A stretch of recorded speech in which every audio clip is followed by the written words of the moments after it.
யோசுவா புஸ்தகம் இந்த வருஷத்தினுடைய வாக்குத்தத்தம் தியானிக்க போறோம். 14ஆம் அதிகாரத்துல 9ஆம் வசனத்தை வாசி. அந்நாளிலே மோசே நீ என் தேவனாகிய கர்த்தரை உத்தமமாய் பின்பற்றினபடியால் உன் கால் மிதித்த தேசம் உனக்கும் உன் பிள்ளைகளுக்கும் என்றென்றைக்கும் சுதந்திரமாய் இருக்க கடவுது என்று சொல்லி ஆணையிட்டார். அல்லேலூயா. கவனமா பாருங்க. அந்த நாளில மோசே ஆண்டவர்கிட்ட இருந்து பெற்ற வாக்க காலேபுக்கு கொடுக்கிற. உன் கால் மிதிக்கிற தேசம் உனக்கும் உன் பிள்ளைகளுக்கும் என்றென்றைக்கும் சுதந்திரமா இருக்க சொல்லி ஆணையிட்டார், சத்தியம் பண்றார், வாக்கு கொடுக்கிறார். இப்ப ஆண்டவருடைய பிள்ளைய நான் ஏற்கனவே சொல்றேன், காலேப் யூத கோத்திர ஜாதியோ யூதனோ இல்ல, அவர் ஒரு புறஜாதி, தேவனால் வெறுக்கப்பட்ட ஒரு பகுதி வாழ்ற ஒரு மனுஷன். இப்படியாப்பட்ட மனுஷன் தான் யாரா மாறினா யூதனாய் மாறி ஆண்டவரை உத்தமமா பிடிச்சி ஆண்டவர் உண்மையா வாழ்ந்து தேவன் வெறுக்கிற எல்லாத்தையும் அவன் வெறுத்து எந்த பொல்லாப்பையும் அவன் செய்யாம அவன் எப்படி வாழ்ந்தான்? உண்மையா உத்தமமா வாழ்ந்தான். இதனால தேவன் அவனுக்கு ஒரு வாக்கு கொடுக்கிறார். எவெல்லாம் முறுமுறுத்தானோ அவெல்லாம் போக மாட்டான். நீ உண்மையா என்னை பின்பற்றினபடியால் உனக்கு நான் வாக்கு கொடுத்து உனக்குன்னு உன்னுடைய குல கோத்திரத்துக்குன்னு நான் ஒரு தேசத்தையும் உனக்காக பங்கிட்டு கொடுப்பேன் அப்படின்னு ஆணையிட்டு கர்த்தர் சொன்னார். அல்லேலூயா, ஆமென். இப்ப நல்லா புரிஞ்சுக்கிங்க, இதை குறிச்சு நம்ம பார்த்தோம்.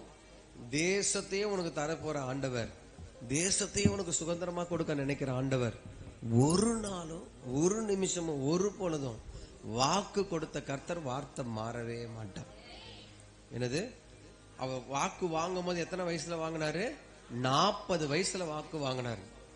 இப்ப வயசு எத்தனை? 85 வயசு. அவர் சொல்றாரு, 40 வயசுல இருந்த பலன் 85வது வயசுல எனக்கு இருக்கு அப்படின்னு அவர் சொல்றாரு. சரியா?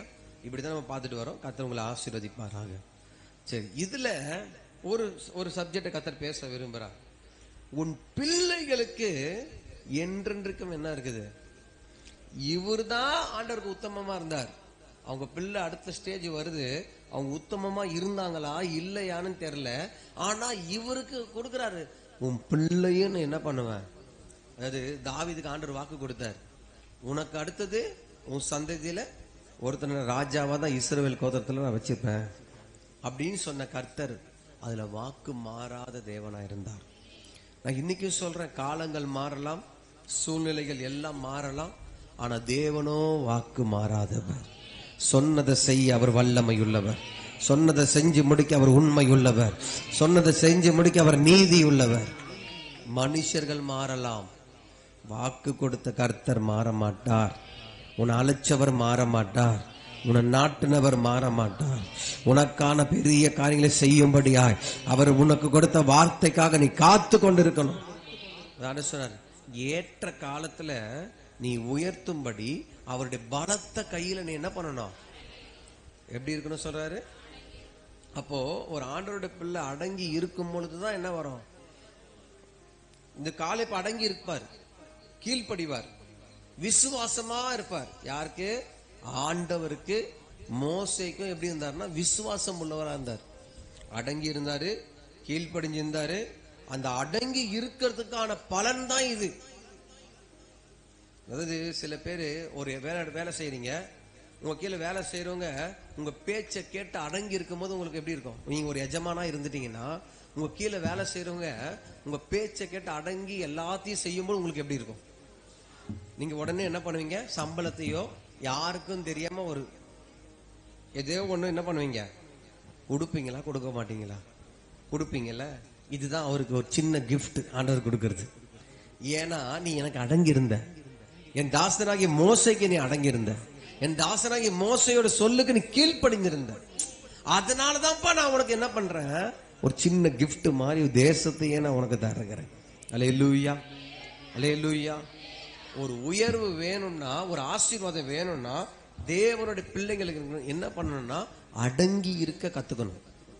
அல்லேலூயா, ஆமென். எல்லாம் தெரிஞ்சிருச்சு அப்படி நம்ம ஒரு நாள் என்ன பண்ணக்கூடாது? நினைக்கவே கூடாது.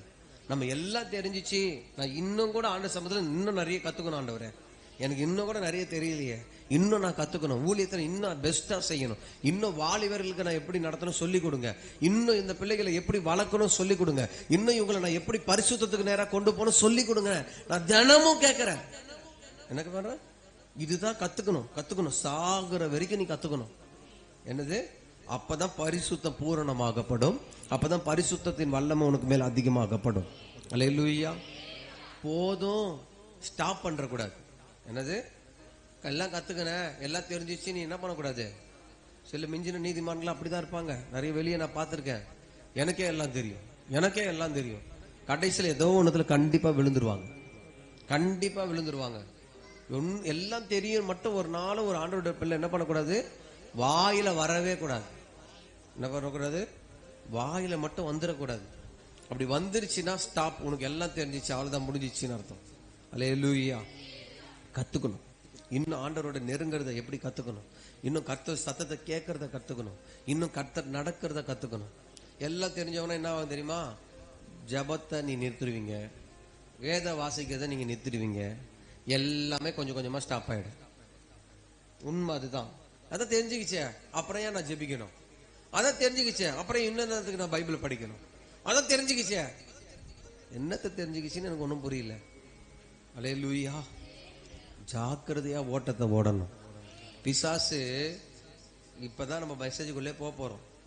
பிசாசு கடைசி காலம் அவன் தெரிஞ்சுக்கிட்டான், கொஞ்ச காலம் அவன் புரிஞ்சுக்கிட்டான். இனி என்ன இல்லை, நமக்கு காலம் இல்ல, ஆண்டவர் வரப்போறாருன்னு அவனுக்கு தெரியுது. ஆனா ஆண்டவர் ஆராதிக்கிற நிறைய மரமண்டைக்கு தெரிய மாட்டேது. அது ஏன் தெரிய மாட்டேதுன்னு எனக்கு ஒன்னும் புரியல. அதாவது அந்த வெளிப்படுத்தல் புஸ்தகத்தை நான் எடுத்துங்களேன், 12ஆம் அதிகாரம் 11, 12 வாசிக்கலாம். வெளிப்படுத்தல் 12ஆம் அதிகாரம் 11, 12. மரணம் நேடுகிறதா இருந்தாலும் அதற்கு தப்பும்படி தங்கள் ஜீவனையும் பாராமல் ஆட்டுக்குட்டியின் ரத்தத்தினாலும் தங்கள் சாட்சியின் வசனத்தினாலும் அவனை ஜெயித்தார்கள். ஆகையால் பரலோகங்களே அவைகளில் வாசமாய் இருக்கிறவர்களே. நல்லா கேளுங்க, பரலோகம் சொல்லுதா, பரலோகங்களேன்னு சொல்லுதா? நிறைய சொல்லு, வாசிங்க, இப்பதான் வரும். ஆகையால் பரலோகங்களே அவைகளில் வாசமா இருக்கிறவர்களே, அவைகளில் வாசமா இருக்கிறவர்களே, களி கூறுங்கள். பூமியிலும் சமுத்திரத்திலும் குடியிருக்கிறவர்களே, பூமியிலும் சமுத்திரத்திலும் குடியிருக்கிறவர்களுக்கே ஐயோ ஐயோ. பிசாசானவன் தனக்கு கொஞ்ச காலம் மாத்திரம் உண்டு என்று அறிந்து, அவனுக்கு எவ்வளவு காலம் அவனுக்கு தெரியுதா? யார் தெரிஞ்சுக்கிறான் இந்த அறிவு? பிசாசுக்கு தெரியுது பாருங்க. வெளிப்படுத்தல் புஸ்தகம் 12 பார்த்தீங்கன்னா தெரியுது பாருங்க, அந்த ஸ்கிரீன்ல போடுறான் பாருங்க. பிசாசானவன் கொஞ்ச காலம் மாத்திரம் உண்டென்று அறிந்து மிகுந்த கோபம் கொண்டு, அவன் எப்படி இருக்கானா? சாதாரண கோபமா இருக்கிறான், உக்கிரகமான கோபம். அதாவது ஒருத்தவங்களுடைய சாதாரண கோபத்தை கூட சமாளிச்சிடலாம், அந்த உக்கிரமான கோபத்துல அவங்க கிட்ட போய் நம்ம எதுவுமே பேச முடியாது. அந்த கோபம் தணிஞ்சாதான் நம்ம பேசுறதே கேட்க முடியும். ஒரு மனுஷன் சாதாரணமான கோபத்துல என்ன பண்ணிடலாம், புரிய வச்சிடலாம், அதட்டெல்லாம் அவங்களுக்கு அடங்கிடுவாங்க. ஆனா உக்கிரக கோபம்னு ஒண்ணு வந்துருச்சுன்னா அவனை என்ன பண்ண முடியாது, அவன் கிட்ட போனா எதனா ஒண்ணு தூக்கி அடிச்சிருவாங்க நம்மள. கோபத்துல செஞ்சுட்டேன், ஒரே வார்த்தை சொல்ல, மிகுந்த கோபம் கொண்டு உங்களிடத்தில் இறங்கினபடியால் உங்களுக்கு ஆபத்து வரும் என்று சொல்ல கேட்டேன். இத கேட்கிறார் யாருக்கா? உங்களுக்கு. பூமியில வாசம் பண்ணுகிறவர்களே, சமுத்திரத்துல வாசம் பண்ணுகிறவர்களே, தீவுல போய் இருக்கிறவர்களே, அவர் சொல்றாரு உங்களுக்கு ஆபத்து வரும் என்று. இப்ப நல்லா கேளுங்க, பரலோகத்தில் வாசமா இருக்கிற அந்த நிறைய ஸ்தலத்தை உண்டாக்கின கர்த்தர் பேசுறார் பரலோகத்திலிருந்து. அவர் சொல்றார் பிசாசுக்கு இனி காலம் இல்ல, கொஞ்ச காலம்தான் இருக்குன்னு நினைச்சு அவன் மிகுந்த கோபத்தை கொண்டு ஆண்டவரை ஆராதிக்கிற உங்க கிட்டையும், ஆண்டவரை நம்பி வாழ்ற உங்க குடும்பத்திலையும், உங்க பிள்ளைங்க கிட்டையும் அவன் பயங்கர டார்கெட் வச்சு உபத்திரவத்தையும் போராட்டத்தையும் பெருக பண்ணுவான். இதான் சத்தியம், இதான் உண்மை. என்னது? இதுதான் பாருங்களேன். அவருடைய மைண்டே என்ன தெரியுமா? பிள்ளைங்க மேலதான். ஃபர்ஸ்ட் 2 பிள்ளைகளை குறித்து நம்ம தியானிக்க போறோம். ஒன்னு தேவனுடைய பிள்ளையா இருக்கிற நம்ம, இன்னொன்னு நீங்க பெத்த உங்க பிள்ளை. பக்கத்துல பார்த்து சொல்லுங்க, தேவனுடைய பிள்ளை இருக்கிற நம்ம கிட்டையும், ரெண்டாவது நீங்க பெத்த உங்க பிள்ளை கிட்டையும் அவன் போராட்டத்துல அதிகமா கொடுப்பான். இப்ப நம்ம பாயிண்ட்டுக்கு நேரா போலாம். சரி, எத்தனை பேர் தேவனுடைய பிள்ளைன்னு சொல்றீங்க? ஆண்டவரை ஏத்துக்கிட்டு இதா குமார பரிசுத்தாவி நம்ம முழுக்கு ஸ்தானம் எடுத்துட்டோம்னா நம்ம யாருடைய பிள்ளை? பரலோக ராஜாவுடைய பிள்ளை. சரி, ரெண்டாவது உங்க வயிற்றுல நீங்க பெத்தெடுத்த பிள்ளை, அது உங்க பிள்ளை. சரி, இது ரெண்டுத்துக்கிட்டதான் அதிகமாவே அவன் என்ன பண்ணுவான்? இப்போ காலை இப்ப சொல்றாரு, உன் சந்ததி, உன் பிள்ளை. இப்ப ஆரம்பத்துல இருந்து போலாமா? இப்ப வாங்க ஆதியாகமம் புஸ்தகத்துல கர்த்தர் நல்லவன் நம்மோடு கூட பேசுவாராக 3ஆம் அதிகாரத்துல 13 இருந்து 15 வரைக்கும் எடுங்க. ஆதியாகமம் புஸ்தகம் 3ஆம் அதிகாரம் 13 இருந்து 15 வரைக்கும் எடுத்து வாசிங்க. அப்பொழுது தேவனாகிய கர்த்தர் ஸ்திரீயை நோக்கி நீ இப்படி செய்தது என்ன என்றார். நீ இப்படி செஞ்சது என்ன அப்படின்னு சொல்றாரு. ஸ்திரீயானவள் சர்ப்பம் என்னை வஞ்சித்தது, நான் புசித்தேன் என்றார். சர்ப்பம் என்ன பண்ணுச்சான்? வஞ்சிச்சது, நான் என்ன பண்ணேன்? புசித்தேன். அப்பொழுது தேவனாகிய கர்த்தர் சர்ப்பத்தை பார்த்து, நீ இதை செய்தபடியால் சகல நாட்டு மிருகங்களிலும் சகல காட்டு மிருகங்களிலும் சபிக்கப்பட்டிருப்பாய். நீ உன் வயிற்றினால் நகர்ந்து உயிரோடு இருக்கும் நாளெல்லாம் மண்ணை தின்பாய். நீ வயிற்றுனாலேயே நகர்ந்து உயிரோடு இருக்கிற நாளெல்லாம் நீ என்னத்தை தின்னுவ? மண்ணை தின்னுவ. உனக்கும் ஸ்திரீக்கும், உனக்கும் உன் ஸ்திரீக்கும், உன் வித்துக்கும் அவள் வித்துக்கும், உன் வித்துக்கும் அவள் வித்துக்கும் பகை உண்டாக்குவேன், பகையை உண்டாக்குவேன்.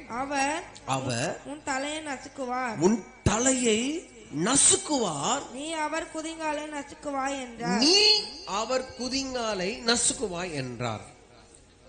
இப்போ ஆண்டவர் சொன்னாரு, நல்ல கவனமா புரிஞ்சுக்கீங்க.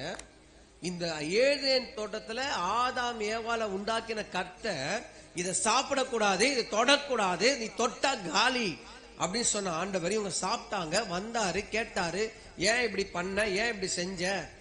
இல்ல ஆண்டவரே, நீ கொடுத்த பொண்டாட்டி, நீ கொடுத்த மனைவி தான் இப்படி பண்ணா. சரி, ஓகே, என்னதான் ஆச்சு? அவளை கேட்கிறாரு, இந்த மாதிரி நீங்க உண்டாக்குன சர்ப்பம் என்னை இப்படி வஞ்சிச்சிச்சு, நான் கேட்டேன், நான் சாப்பிட்டேன், இப்படி ஆயிடுச்சு. இப்ப ஆண்டவர் சாபத்தை விடுறாரு. நீ பிள்ளைய பெத்துக்கும் போது உனக்கு மறு ஜென்மம். என்ன சொல்றாரு? நீ பிள்ளை வயிற்றுல இருக்குல்ல, அந்த பிள்ளைய நீ பெத்தெடுக்கும் போது மறு ஜென்மம், உயிர் போய் உயிர் வரும். இன்னைக்கு நிறைய பிள்ளை பெத்தெடுத்தது ஒண்ணு கூட உயிர் போய் உயிர் வருது. ஒரு வாட்டி பிள்ளை பெத்தெடுக்கும் போது தான் வரும்னு பார்த்தா, பிள்ளைய பெத்ததுக்கு அப்புறம் வருது பாருங்க உபத்திரவம். அது பயங்கரமா இருக்கு. அது ஒவ்வொரு நாளும் சாவடிக்குது. சரி, இப்படி சொன்ன ஆண்டவர், உனக்கும் ஸ்திரீக்கும், உன் வித்துக்கும் அவள் வித்துக்கும் பகையை உண்டாக்குவேன். அவர் உன் தலையை நசுக்குவார். அவர் என்னது? எல்லாம் சொல்லுங்க, யாரு? இவனுக்கு ஒரு குழப்பம் வந்துச்சு பிசாசுக்கு. யாரா அவரு? யார் அவரு? என் தலையை நசுக்க போறவர் யாரு? அவனுக்கு தெரியல. ஆதி அந்தத்துல இயேசுன்னு தெரிஞ்சுதான் அவன் இயேசுவை பறக்க விட்டுருக்க மாட்டான். அவன் அப்பயும் பண்ணான். யார் அவரு, யார் அவரு? இவனுக்கு ஒரே குழப்பம். உடனே என்ன ஆயிடுச்சுன்னா, ஒரு 2 பேரும் ஆதாம் ஏவாள் ஒரு பிள்ளைய பெத்துக்கிறாங்க. ஆதியாகமம் புஸ்தகம் அடுத்த அதிகாரத்துல நடக்குது பாருங்க. 4ஆம் அதிகாரத்துல 8, 9, 10 எடுத்து வாசிங்களா. காயின் தன் சகோதரனாகிய ஆபேலோடு பேசினான். காயின் தன் சகோதரனாகிய ஆபேலோடு பேசினான். அவர்கள் வயல்வெளியில் இருக்கும் சமயத்தில் காயின் தன் சகோதரனாகிய ஆபேலுக்கு விரோதமாய் எழும்பி அவனை கொலை செய்தான். கர்த்தர் காயினை நோக்கி, உன் சகோதரனாகிய ஆபேல் எங்கே என்றார். அதற்கு அவன், நான் அறியேன், என் சகோதரனுக்கு நான் காவலாளியோ என்றான். சரி, இப்போ ஆதாம் ஏவாள் ஒரு பிள்ளைய பெத்துக்கிறாங்க. அவன் பேர் என்ன சொல்றாங்க? கர்த்தரால் ஒரு பிள்ளைய பெத்த அப்படின்னு சொல்லி காயின் பேர் விட்டான். பின்பு என்ன பண்ணா, இன்னொரு பிள்ளைய பெற்ற அவனுக்கு ஆபேல்னு பேர் இருக்கு. 2 பிள்ளை அண்ணன் தம்பி ஆச்சு. புரியுதா? இப்போ பாயிண்ட்டுக்கு வர. இப்ப இவனுக்கு ஒரு குழப்பம். அவர் உன் தலையை நசுக்குவாரு, அந்த தேவன் சொல்லிட்டாரு, உண்டாக்குறவர் சொல்லிட்டாரு. அவர் யார்? அவரை நான் நசுக்கி சாவடிக்கணும். இவனுக்கு ஒரு, ஆனா அவன் கையால கொல்ல முடியாது. அவனுக்கு அதிகாரம் இல்லை. ஸ்ட்ரெயிட்டா பிசாசு வந்து ஒரு மனுஷனை கொல்லுதா? ஒருத்தன் மேல ஏறி அவனை கோபப்படுத்தி அவன் கையில ஆயுதம் எடுத்து அவனை கொல்லணும்னு ஏவி விடுறதுனாலதான் என்னது? இதுதான் அவனுடைய திட்டம். நேரா இந்த பொருளை பிடிக்கிறதுக்கு அவனுக்கு சக்தி இல்லை. வந்து நின்னா கூட என்ன பண்ண முடியாது, அந்த அளவுக்குலாம் பலன் இல்லை. அவன் ஒரு கண்ணுக்கு தெரியாத ஒரு ரூபத்துல தான் இருக்கிறான். நீங்க பாக்குற மாதிரி முடிய விரிச்சு போட்டு அதுக்குள்ள ஏறிக்கிட்டான் அவன் உள்ள. அல்லேலூயா. அதாவது ஒரு அம்மா இப்படி இருப்பாங்க ஒல்லியா. ஒரு வாட்டி தெரியாம பேய் ஓட்ட போயிட்டேன். எப்படி இருந்ததுன்னா இவ்வளவு ஒல்லியா இருந்தது. சர்ச்சில் எங்க பாஸ்டர் வெளியே போயிட்டாரு. அது எப்படின்னா இந்த மாதிரி 2 மடங்கு ஸ்பீக்கர் எங்களால தூக்க முடியாதுங்க. உண்மையிலே சொல்ல தூக்க முடியாது. என்ன பண்ணுச்சுன்னா இப்படி தூக்கி இப்படி நிக்க வச்சுச்சு. கிட்ட வந்து உன் மேல போட்டுருவேன். ஆண்டவரே, இதை இத்தனை பேர் சேர்ந்து தூக்கினா கூட இவ்வளவு தூக்கி இப்படி நிக்க வைக்க முடியவே முடியாது. வாய்ப்பே இல்லை. நானும் ஜெபம் பண்ணி ஓட்டு கொஞ்ச நேரம் நல்லா இருந்த சிஸ்டர் தான் திடீர்னு ஏறிச்சு. அந்த சிஸ்டர் அது இருந்தது இப்படி இருந்தது. அந்த அம்மா எங்களுக்கு நான் கண்ணார பார்த்தேன். எனக்கு பயமே வந்துருச்சு. ஆண்டவரே, என்ன பண்றது தெரியல. இது இப்படி தூக்கி இப்படி நிக்க வைக்குது. நான் ஒண்டிதான் இருக்கிறேன். ஆண்டவரே தான் ஒண்ணுமே கூப்பிடல. இயேசுவேன்னு கூப்பிட்டேன் பாருங்க. அதே தூக்கணும் ஸ்பீக்கர் அதே கீழே வச்சுட்டு அப்படியே கீழே விழுந்துச்சு. ஜெபிக்கல, எதுவுமே பண்ணல. இயேசுவே என்னை காப்பாத்துங்க, என்னதான் காப்பாத்துங்கன்னு கூப்பிட்டேன். இது கிட்ட போராட முடியும். எனக்கு அப்ப கொஞ்சம் பயம். பாச கூட ஊழியத்துல இருக்கும் போது இன்னொரு வீட்டுல போனா பாம்பு மாதிரி செவுத்துல ஏறி இப்படி நிக்குது. நான் வந்து இப்படி நிக்கும் பொழுது நான் கீழே ஓடிட்டேன். நானு நீங்களாவது இன்னொரு வீட்டுக்கு போனா இதெல்லாம் நடந்த ஊழியத்துல நல்லா காஃபி எடுத்துட்டு வந்து ஒரு அம்மா கொடுத்துச்சு. நானும் பாஸ்ட் பக்கத்துல குடிச்சிட்டு தான் இருக்கிறோம். நல்லா இன்பமா தான் பேசுறாங்க. நல்லா பாஸ்டர் அதை சாப்பிடுறீங்களா, இதை சாப்பிடுறீங்க, அப்படி பண்ணும். ஓகே பாஸ்டர் நல்லா ஒரு வேளை நல்ல வீட்டுக்கு தான் கூட்டு வந்திருக்காரு. திடீர்னு டேய் என்ன துரத்துவியா? எனக்காயா? என்னையா ஓட்ட வந்திருக்க? நல்லா பேசியிருந்தவங்க இப்ப பேய் கூட வந்து பேச்சுவார்த்தை நடக்குது. அதுக்கு அதான் சொல்றேன், இந்த பிசாசுக்கு உடம்பு யாராவது ஒருத்தர் தேவை. அது எப்படின்னா யார் இடம் கொடுக்கறா, யார் இடம் கொடுத்து என்ன பண்றா, தப்பானதை பாக்குறா, உடனே தப்பான ஆவி உள்ள நுழைஞ்சிரும். யார் கோவப்படுறா, கோபத்தின் டென்ஷன் ஆவி உள்ள வந்துடும். இங்க வந்து rubber rubber rubber rubber rubber தான் அபிஷேகம் தான். ஆனா அப்படியே அந்த கோபத்துக்கு இடம் கொடுக்கும் போது என்ன, அந்த ஸ்பிரிட் உள்ள நுழைஞ்சிரும். பரிசுத்தாவி என்ன பண்ணுவாரு, அவர் மறைஞ்சிருவார், வேலை செய்ய மாட்டார். இந்த ஆவிதான் உள்ள இறங்கிடும். இதுதான் ஃபேக்ட். இப்போ இவர் சொல்லிட்டாரு, அவர் உன் தலைய நசுக்குவாரு. இப்ப யாரு அவரு? ஒருவேளை ஆதாம் மூலமா பிறக்கிற புள்ளையோ? உடனே என்ன பண்ணிட்டான், இங்க நடக்கிற ஒரு சம்பவத்தை தான் உங்களுக்கு காட்டுறேன். நீங்க வாசிங்க 3வது வசனத்துல. சில நாள் சென்ற பின்பு காயின் நிலத்தின் கனிகளை கர்த்தருக்கு காணிக்கையாக கொண்டு வந்தான். ஆபேலும் தன் மந்தையின் தலையீச்சுகளிலும் அவைகளில் கொழுமையானவைகளிலும் சிலவற்றை கொண்டு வந்தான். ஆபேலையும் அவன் காணிக்கையையும் கர்த்தர் அங்கீகரித்தார். காயினையும் அவன் காணிக்கையும் அவர் அங்கீகரிக்கவில்லை. அப்பொழுது காயினுக்கு மிகவும் எரிச்சல் உண்டாகி அவன் முகநாடி வேறுபட்டது. அப்பொழுது கர்த்தர் காயினை நோக்கி, உனக்கு ஏன் எரிச்சல் உண்டாயிற்று? உன் முகநாடி ஏன் வேறுபட்டது? நீ நன்மை செய்தால் மேன்மை இல்லையோ? நீ நன்மை செய்யாதிருந்தால் பாவம் வாசற்படியில் படுத்திருக்கும். அவன் ஆசை உன்னை பற்றிருக்கும். நீ அவனை ஆண்டு கொள்ளுவாய் என்றார். காயின் தன் சகோதரனாகிய ஆபேலோடு பேசினான். அவர்கள் வயல்வெளியில் இருக்கும் சமயத்தில் காயின் தன் சகோதரனாகிய ஆபேலுக்கு விரோதமாய் எழும்பி அவனை கொலை செய்தான். கர்த்தர் காயினை நோக்கி, உன் சகோதரனாகிய ஆபேல் எங்கே என்றார். அதற்கு அவன், நான் அறியேன், என் சகோதரனுக்கு நான் காவலாளியோ என்றான். அதற்கு அவர், என்ன செய்தாய்? என்ன செஞ்ச? உன் சகோதரனுடைய ரத்தத்தின் சத்தம் பூமியிலிருந்து என்னை நோக்கி கூப்பிடுகிறது. இப்பொழுது உன் சகோதரனுடைய ரத்தத்தை உன் கையிலே வாங்கிக் கொள்ள தன் வாயை திறந்த இந்த பூமியில் நீ சபிக்கப்பட்டிருப்பாய். சரி, இங்க பாத்தீங்களா, அண்ணன் தம்பி 2 பேர் வந்து பலி செலுத்துறாங்க. ஒருத்தருடைய பலியை கர்த்தர் என்ன பண்ணாரு, ஏத்துக்கிட்டாரு. ஒருத்தன பலியை ஏத்துக்கல. அப்பவே அவனுக்குள்ள பூந்துக்குச்சு ஆவி. சில மனுஷர்கள் அப்படித்தான், பிசாசுக்கு இடம் கொடுத்தாதாங்க அவன் உள்ள நுழைவான். நீ கோவப்படும் பொழுது, நீ ஏதாவது ஆண்டவர் பிரியமில்லா செய்யும் பொழுது, பார்க்கும் பொழுது, பேசும் பொழுது, சண்டை போற இடத்துல நீ போய் நிக்கும் பொழுது அப்படியே அவன் என்ன பண்ணுவான், எந்த சரீரம் காலியா இருக்கு, எந்த இருதயம் எம்டியா இருக்கு, எந்த உடம்பு எம்டியா ஜாலியா அப்படி வச்சிருக்காங்க, உள்ள புகுந்துருவான். அவனுடைய முக நாடி என்ன ஆகும்னா மாறிடும். எப்பவுமே மாதிரி முகம் இருக்காது. என்ன பண்றோம், முகமே பார்க்க முடியாது, நகிக்கவே முடியாது, அந்த மாதிரி மாறிடும் முகம். அந்த கோவத்துல பாருங்களேன், இப்ப மாறிடுச்சு. இந்த கோவத்துல அவன் என்ன பண்ணிட்டானா, ஒருத்தனை கொன்னே போட்டான். என்ன பண்ணிட்டான் ஒருத்தனை? இப்ப இவன் பிசாசு நினைச்சிட்டான், இவன் தான் போல கர்த்தருடைய பலி அங்கீகரிக்கப்பட்டவன், இவன் தான் போல, இவன் மூலியமா தான் நம்ம கதையை முடிக்க போறாரு போல நினைச்சுக்கின்னு இவன் என்ன பண்ணிட்டான், அவன் கதையை முடிச்சிட்டான். ஆனா கர்த்தருடைய திட்டம் அது இல்லவே இல்லை. நான் சொல்றது உங்களுக்கு புரியுதா? இப்ப ஆண்டவருடைய பிள்ளையே நல்லா புரிஞ்சுக்கிங்க. இப்ப ஆதாம் ஏவாளுடைய பிள்ளைங்க மேல அவன் டார்கெட் வச்சுட்டான். இப்ப ஒருத்தன் சபிக்கப்பட்டவனா மாறிட்டான், ஒருத்தன் செத்தே போயிட்டான். நீங்க உங்க பிள்ளைங்களுக்காக ஜெபிக்கிறது ரொம்ப ரொம்ப ரொம்ப முக்கியம். தயவு செய்து சொல்றேன். ஏன்னா அடுத்த ஜெனரேஷன், அடுத்த சந்ததி தேவனை விட்டு விலகணும், தேவனோட இருக்க கூடாதுன்னு தான் அவன் எதையாவது பிள்ளைங்க கூட உலகத்தை கொண்டு வந்து வைக்கிறான், போனை கொண்டு வந்து வைக்கிறான். இனி வரும் காலம் எப்படியும் என்னமோ தெரியல. ஒரு பிள்ளை போனை லவ் பண்ணி நிக்குது, ஒரு பிள்ளை எதை லவ் பண்ணி நிக்குது, அந்த ஏஐயா அது ஒரு பொம்மையை உருவம் கொடுத்து அதை லவ் பண்ணி அதை கல்யாணம் பண்ணிப்பேன். இப்படி போயிட்டு இருக்கு காலம். ஜெனரேஷன் எப்படி போகுது பாருங்க. இப்போ காலம் எப்படி கட்டுப்பட்ட காலம்னா பிசாசு.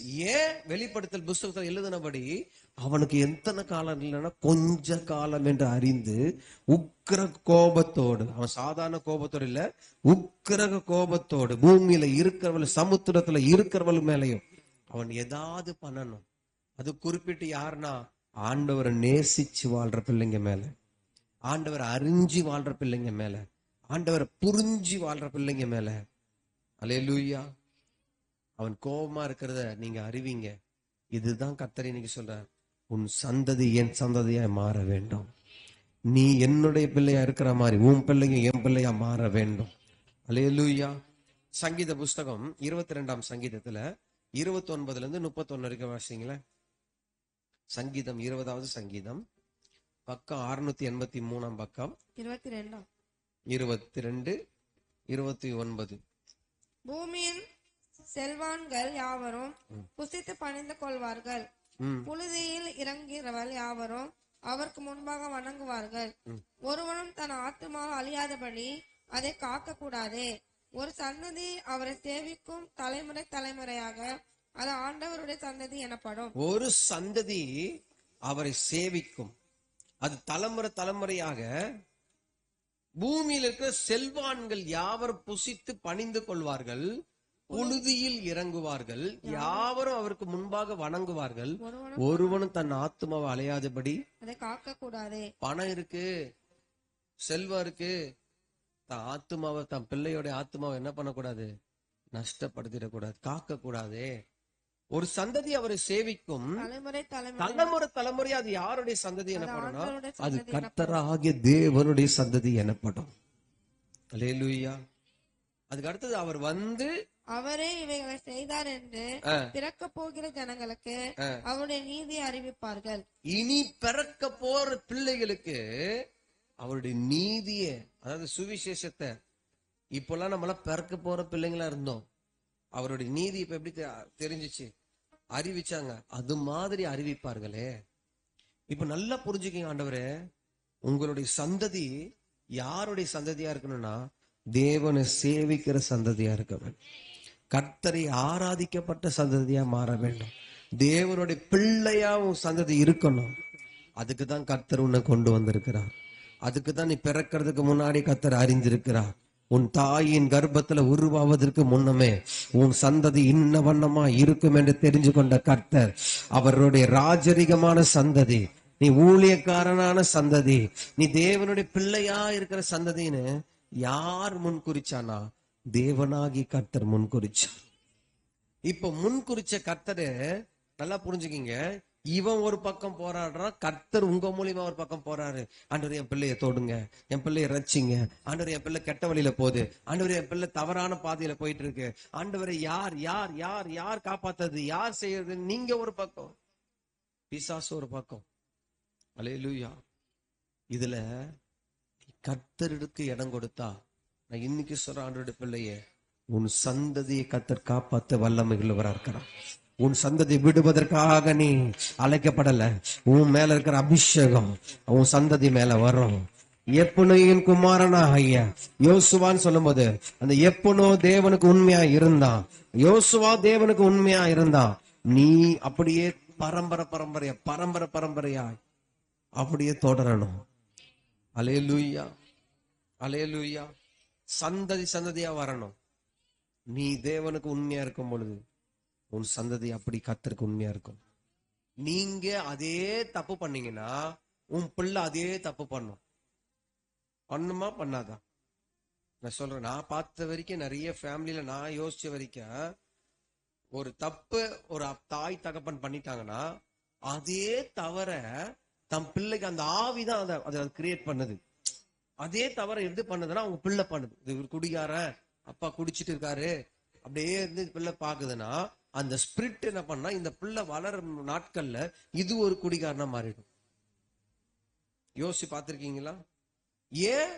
உன் சந்ததிய அந்த பிசாசு கொஞ்ச காலம் என்று அறிந்திருக்கிறான்ல, கொஞ்ச டைம் தான் எனக்கு இருக்குன்னு சொல்லி யாரையும் நான் என்ன பண்ணக்கூடாது, அந்த நித்திய பரலோகங்களுக்குள்ள கொண்டு போக கூடாதுன்னு என்று அவனுடைய போராட்டம் தான் இது. இதை நீ அறிஞ்சி, இதை நீ தெரிஞ்சு, அந்த வல்லமையை யார் துரத்துறனா, கர்த்தரால் அபிஷேகம் பண்ணப்பட்ட தெரிந்து கொள்ளப்பட்ட ராஜரிகமான சந்ததியாகிய நீங்க அந்த அபிஷேகத்தோடு ஜெபிக்கும் பொழுது, அந்த வல்லமையோடு ஜெபிக்கும் பொழுது, அவன் உன்னை விட்டு, உன் வீட்டை விட்டு, உன் பிள்ளைய விட்டு அவன் விலகிதான் ஆவான். அதனால்தான் உங்களை ஜெபிக்கவே விட மாட்டான். நீங்க ஜெபிக்கலாம், பிள்ளைக்காக ஜெபிக்கலாம், ஃபாஸ்டிங் போலாம் நினைக்கிறேன். எத்தனை பேர் பிள்ளைக்காக ஃபாஸ்டிங் போட்டு ஜெபிக்க தீர்மானம் பண்ணிருக்கீங்க? அந்த நேரத்துல ஏதாவது ஒரு பிரச்சனை, உன் பிள்ளைக்காகவே நீங்க வாரத்துல ஒரு நாள் என்ன பண்ணுங்க, ஒரு அரை நாள் சாப்பிடாம உன் பிள்ளைக்காக ஜெபிக்கணும்னு சொல்லி கர்த்தருடைய ஆவியானவர் உங்ககிட்ட பேசுறார். உன் பிள்ளைக்காக நீ ஜெபிக்கணும்னு சொல்லி, சந்ததி வரணும் சொல்லி, அந்த சந்ததி கர்த்தருடைய சந்ததியா மாறணும் சொல்லி நீ உபவாசம் போட்டு ஜெபிக்க வேணும் என்று கர்த்தர் உங்ககிட்ட முகமுகமா பேசுறார். இதை நீ அறியணும். ஏன் இப்படி நடக்குது என் பிள்ளை, ஏன் இப்படி வாழ்ந்து என் குடும்பத்துல, ஏன் இப்படி நடந்துட்டு போயிட்டு இருக்கு என் பிள்ளை? தாவீது ஒரு பொம்பளை கிட்ட தப்பு பண்ணிட்டான். அதே தப்ப அவன் பிள்ளை பண்றான். அதே தப்ப யார் பண்றான்? அவன் பிள்ளையோட பிள்ளையும் அது தப்பு பண்றான். அது எங்க தாக்குது பாருங்க. அது அந்த பாவம், அந்த தப்பு எங்க தாக்குது?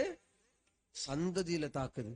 நான் இன்னைக்கு சொல்றேன் ஆண்டவருடைய பிள்ளைய, இது நீ இந்த பூமியில வாழும் பொழுதே நீ இதை கிளியர் பண்ணணும். எத்தனை பேர் சொல்றீங்க? எத்தனை பேர் விரும்புறீங்க? இல்ல நான் இப்போ எப்படி இருக்கேன்னு தெரியாது, இப்ப நான் எல்லாத்தையும் விட்டுட்டு இந்த புது வருஷத்துல ஆரம்பிக்கிறேன்னா என் சந்ததி ஆசீர்வதிக்கப்பட, என் பிள்ளைங்க ஆசீர்வதிக்கப்பட, என் பிள்ளைங்களோட எதிர்காலம் நல்லா இருக்க, என்ன நான் ஒடுக்கி கர்த்தருக்கு என்று பரிசுத்தத்துக்கு என்று நான் ஒப்பு கொடுக்கிறேன்னு சொல்லணும். ஏங்க நீங்க சம்பாதிக்கிற சொத்து யாருக்குங்க? நைட்டு பகல் ஓடி வேலை செஞ்சு யாருக்குங்க சேர்த்து வைக்கிறீங்க? பிள்ளை ஒரு நல்லா இருக்கணும், ஏதோ கஷ்டப்படாம வாழணும், நான் போனா கூட என் பிள்ளைங்க என்ன இருக்கணும், அதுக்கு தானங்க ஓடுறீங்க. நல்ல கல்யாணம் பண்ணி நல்ல இடத்துல கொடுக்கணும் பணம். எங்க பிள்ளை கரெக்டா இருக்கணும்ல, பிள்ளை சரியா இருந்தா தானே நீங்க சம்பாதிக்கிறது யூஸ். பிள்ளை சரியில்லாம போகும்போது என்னங்க பண்ண முடியும் சொல்லுங்க? ஃபர்ஸ்ட் உன் பிள்ளைய தேவனுக்குன்னு ஒப்பு கொடுத்தது வாழ பழக்கவே. அல்லேலூயா, அல்லேலூயா, அல்லேலூயா. பிள்ளைய எப்படி நடத்தணுமோ அப்படி நீ நடத்தணும். எந்த கட்டுப்பாட்டுக்குள்ள நீ வைக்கணுமோ அந்த கட்டுப்பாட்டுக்குள்ள பிள்ளைய நீ வைக்கணும். அது உன்னை கட்டுப்பாடு. இன்னைக்கு என்ன தெரியுமா ஆயிடுச்சு, பிள்ளைதான் அப்பா அம்மா கண்ட்ரோல் பண்ணுது. இன்னைக்கு உலகம் அப்படிதான் போயிடுச்சு. என்னமா நீங்க, என்ன மம்மி நீங்க, என்ன டாடி நீங்க, நீங்க என்ன உங்க இஷ்டம், என்ன நீங்க இப்படி பண்றீங்க, என்ன நீங்க இப்படி செய்றீங்க, உடனே இவங்க பயப்படுறாங்க. ஐயோ நீ ஏன், எனக்கு புரியல. அல்லேலூயா. நல்லா புரிஞ்சுக்கிங்க. அம்மா அப்பாவுக்கு தெரியாதா பிள்ளைங்களுக்கு என்ன செய்யணும்? உங்களுக்கு தெரியாதா உங்க பிள்ளைக்கு என்ன செய்யணும்?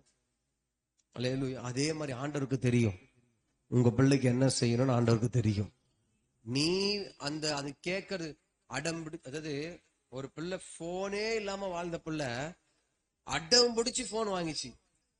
என்னது? அம்மா அப்பா கிட்ட அடம் பிடிச்சு தொல்லை கொடுத்து ஒரு போனை ஒண்ணு வாங்கிச்சு. வாங்கி கொஞ்ச நாள்லயே அம்மா அப்பாவே எதிர்த்து பேசுது. எல்லாத்தையும் கத்துக்குது போன்ல. யாருக்கு இது காரணம்? யாரு காரணம்? அடம் பிடிக்குதுன்னா விஷத்தை வாங்கி கொடுத்துடுவீங்களா? நீங்க போனை கொடுத்து ஸ்லோ பாய்சன் மாதிரி தான் உன் பிள்ளைக்கு. எல்லாத்தையும் கத்துக்கும். கல்யாணம் ஆகி போயிட்டோன்னு பெரிய தலைவலி உனக்கு தான் இருக்கும். கண்டிப்பா இருக்கும். ஜாக்கிரதையா வாழ வேண்டிய வாழ்க்கை. ஏன் தெரியுமா? பிசாசுக்கு கடைசி கொஞ்ச நாள் தான் இருக்குன்னு அவன் அறிஞ்சுக்கிட்டான். அவன் தெரிஞ்சுக்கிட்டான் யாரையும் அந்த ராஜ்யத்துக்குள்ள நுழைய கூடாதுன்னு. அவன் என்னென்னமோ திட்டம் போடுறான். என்னென்னமோ புது புதுசா வருது. இனி ஒரு காலத்துல நான் நினைக்கிறேன் புது புதுசா வேற என்னெல்லாம் வரப்போகுதுன்னு தெரியல. அவன் எப்படிதான் அந்த டெக்னாலஜி அவன் ஏமாத்தி விடுறானோ, ஜனங்களும் என்ன பண்றாங்க? ஜாக்கிரதையா வாழ வேண்டும். அல்லேலூயா, அல்லேலூயா.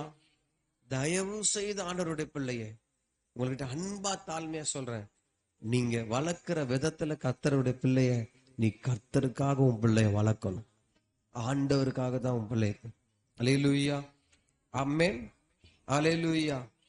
சரி, இப்போ ஏசாயா புஸ்தகத்தை எடுத்துக்கொள்ளுங்க. 8ஆம் அதிகாரத்துல 17ஆம் அதிகாரத்துல 17ஆம் வசனம் 19ஆம் வசனம், பக்கம் 814 பக்கம். 8:17. நானோ யாக்கோபின் குடும்பத்துக்கு தமது முகத்தை மறைக்கிற கர்த்தருக்காக காத்திருந்து அவருக்கு எதிர்பார்த்திருப்பேன். இதோ நானும் கர்த்தர் எனக்கு கொடுத்த பிள்ளைகளும் சீயோன் பர்வதத்தில் வாசமாயிருக்கிற சேனைகளின் கர்த்தராலே இஸ்ரவேலில் அடையாளமாகவும் அற்புதங்களாகவும் இருக்கிறோம். அவர்கள் உங்களை நோக்கி அஞ்சன பார்க்கிறவர்களிடத்திலும் முணுமுணு என்று ஒதுக்குகிற குறிக்காரிடத்திலும் விசாரியுங்கள் என்று சொல்லும் போது ஜனங்கள் தன் தேவனிடத்தில் விசாரிக்க வேண்டியதல்லவோ? உள்ளவர்களுக்காக செத்தவர்களிடத்தில் விசாரிக்கலாமோ? சரி, இங்க நானோ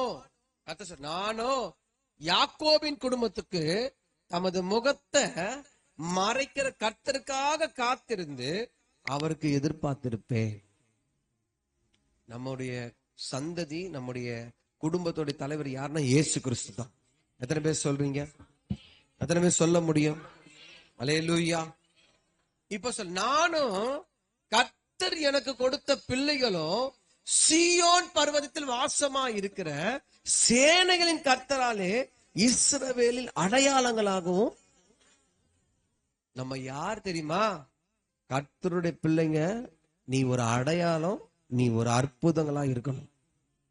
ஆனா அவர்கள் என்ன பண்றாங்கன்னா, அஞ்சனம் பாக்குறவங்கிட்டையும் முணுமுணுக்கிற ஒதுக்குகிற குறிக்கார இடத்துலயும் விசாரிங்கள் என்று சொல்லும் பொழுது தங்கள் ஜனங்கள் தன் தேவனிடத்தில் விசாரிக்க வேண்டியதே அல்லாமல் உயிருள்ளவர்களுக்காக செத்தவரிடத்துல போய் விசாரிக்கலாமா? எவ்வளவு அழகா ஆண்டவர் கேட்கிறாரு. உயிருள்ள தேவனிடத்துல போய் உன் குடும்பத்துக்காக உன் பிள்ளைக்காக கேட்காம செத்து போனவங்க கிட்ட போய் குறி கேட்கலாமா? செத்து போன ஆவிய வர வச்சு, அது ஒரிஜினலே இல்ல அந்த ஆவி, அது அவங்க ஒரு வாட்டி மறிக்கிறதும் ஒரு வாட்டி நியாய தீர்ப்பு அடைகிறதும் கர்த்தர் கொடுத்த ஒரு நியமமான கட்டளை. அதுக்கப்புறம் அவ்வளவுதான். புரியுதா? இப்போ இவங்க என்ன பண்றாங்கன்னா, செத்து போன மனுஷனை வா வா வா அதை கொடுத்து இதை கொடுத்து கோழியை கொடுத்து ரத்தத்தை கொடுத்து அதை பண்ணி இதை பண்ணி அவங்கள வர வச்சு, ஐயோ அம்மா பேசுறாங்க, தாத்தா பேசுறாரு, ஆயா பேசுது, நீ யாருடைய பிள்ளை? உயிருள்ள தேவன் ஒருத்தர் இருக்கிறார். நீ அவரிடத்துல போகாம நீ சியோன்ல கட்டப்பட்ட இஸ்ரவேலின் தேவனாகிய கர்த்தருடைய சமூகத்துல நீ அற்புதங்களும் அடையாளமா இருக்க வேண்டிய பிள்ளை. இன்னைக்கு எங்க அற்புதம் அடையாளமா நம்ம இருக்கிறோம்? இல்ல நான் உங்களை பார்த்து கேட்கிறேன், எங்க அதிசயமா அற்புதமா நீங்க நடக்கிறீங்களா? அடையாளமா இருக்கிறோமா? யாராவது பக்கத்துல ஒருத்தன் கூப்பிட்டா, வாங்க அந்த கோயிலுக்கு போய் அதை பண்ணுவோம், வா இங்க போய் இதை பண்ணுவோம், வா இவங்க கிட்ட போய் அதை செய்யலாம். ஆண்டவர் உன்னை பிள்ளையா மாத்தினதுக்கு அவர் மனசு ரொம்ப வருத்தப்படுவார். அவர் மனசு என்ன பண்ணுவாரு? பைபிள் கொடுத்திருக்காரு, எல்லாமே இருக்கு வேதத்துல. என்ன இருக்கு? திடீர்னு பார்த்தா செத்து போனவங்க சொப்பனத்துல கூட வந்து பேசுவாங்க. நம்பிடாத. ஐயோ அப்படி சொல்றாங்க நம்பி ஏமாந்து போவாத. உன்னை வஞ்சிக்குது அந்த கொஞ்ச காலம் மேற்று அறிந்த அந்த பிசாஸ். சொப்பனத்துல வர்றது எல்லாம் கர்த்தர் உனக்கு சொப்பனத்துல கொடுத்தா அவர் வசனத்தின்படிதான் உன்னோட பேசுவார், வசனத்தின்படிதான் உன்னோட நடத்துவார். அவர் டைரக்டா ஊழியக்கார முகமா தான் உங்ககிட்ட வந்து பேசுவார். செத்து போனவங்க முகத்துல வந்து ரட்சிக்கப்படாதவங்க வந்து பேச முடியாது. அல்லேலூயா, அல்லேலூயா. அப்ப நம்ம எப்படி இருக்கணும்னா, எதையுமே நீ என்ன பண்ணக்கூடாதுன்னா நம்ப கூடாது. என்ன பண்ணக்கூடாது? உன்னுடைய அப்பா உயிரோட தான் இருக்கிறார். எத்தனை பேர் சொல்லுங்க அப்பா உயிரோட தான் இருக்கிறார்? ஜீவனுள்ள தேவனா இருக்கிறார் எத்தனை பேர் சொல்ல முடியும்? உயிரோடு இருக்கிறார் எத்தனை பேர் சொல்ல முடியும்? அல்லேலூயா, அல்லேலூயா. நீ நினைக்கிற அந்த நினைவு யாருக்கு தெரியும்னா பிசாசு. இப்ப செத்து போனவங்களே நீ நினைக்கிறேன்னு வச்சுங்களேன், அவனோட மைண்ட் அவன் கண்ட்ரோல் பண்ணிட்டு நைட்டு சொப்பனத்துல வந்து செத்து போனவங்களா வந்து பேசுவாங்க. அவங்க மூலியமா அவன் என்ன பண்ணுவான்? இது அதை தான் நினைக்குதுல, சரி அவங்க மூலியமா போய் இதை செய்ய வச்சிடலாம், இதை பண்ண வச்சிடலாம், இதை செஞ்சு வச்சிருவோம். அவங்களை எப்படியாவது என்ன பண்ணணும், நம்ம கையிலக்குள்ள கொண்டு போனோம், நம்ம கண்ட்ரோலுக்கு அவனை இழுத்துட்டு வரணும், எதையாவது பண்ணுவோம் சொல்லி அவன் என்ன பண்ணி கொண்டிருக்கிறான்னா உன்கிட்ட நித்தமும் போராடி கொண்டிருக்கிறான். ஆனா ஒரு தேவனுடைய பிள்ளையா இருக்கிற நீ, என் அப்பா என்ன சுற்றிலும் பாதுகாப்பா இருக்கிறா, என் அப்பா என்ன சுற்றிலும் மகிமையா இருக்கிறா, என் அப்பா என்ன ஒரு நாள் கைவிட மாட்டா, நான் எதை கேட்டாலும் அவர் இடத்துல கேட்பேன். எத்தனை பேர் சொல்றீங்க? எத்தனை பேர் சொல்ல முடியும்? நான் எதை கேட்டாலும் யார் இடத்துல கேட்பேன்? கர்த்தர் இடத்துல. நான் யார் தெரியுமா? நான் யார் தெரியுமா? அவருக்கு அற்புதமானங்களா, அடையாளமானவன், நான் தேவனுடைய பிள்ளையா இருக்கிறவன். அல்லேலூயா, அல்லேலூயா, ஆமென். நல்லா பாருங்க, பிசாசுடைய டார்கெட்டே நல்லா தெரிஞ்சுக்கிங்க. யார் மேலனா உங்க பிள்ளைங்க மேலதான். இப்ப உங்க பிள்ளைங்க சந்தோஷமா இருக்கிறத பார்த்து நீங்க சந்தோஷப்படுவீங்களா? உங்க பிள்ளை துக்கமா இருக்கிறத பார்த்து வேதனைப்படுறத பார்த்து நீங்க எப்படி இருப்பீங்க? சொல்லுங்க. போடாவ நீ என்ன பேசிட்டு போனல, அதான் நான் இப்படி ஆயிடுச்சு. எந்த தாயாவது அதை பார்த்து சந்தோஷப்படுவாளா? அது கெட்ட தாயா இருந்தா கூட மனசு வரவே வராது. மனசு வருமா? வராது. ஏன்? நான் 10 மாசம் பெத்த பிள்ளை, நான் வளர்த்த பொண்ணு பிள்ளை. அப்படி எவ்வளவு எப்படி இருக்கும் உங்களுக்கு? எதையாவது என்ன பண்ணுவீங்க? பிள்ளைக்கு செஞ்சு காப்பாத்த பாப்பீங்கல்ல. அல்லேலூயா. அதனாலதான் நீங்க என்ன சொல்லுவீங்கன்னா, எனக்கு எதுனா வந்தாலும் பரவாயில்ல, என் பிள்ளைக்கு எதுவும் வரக்கூடாது.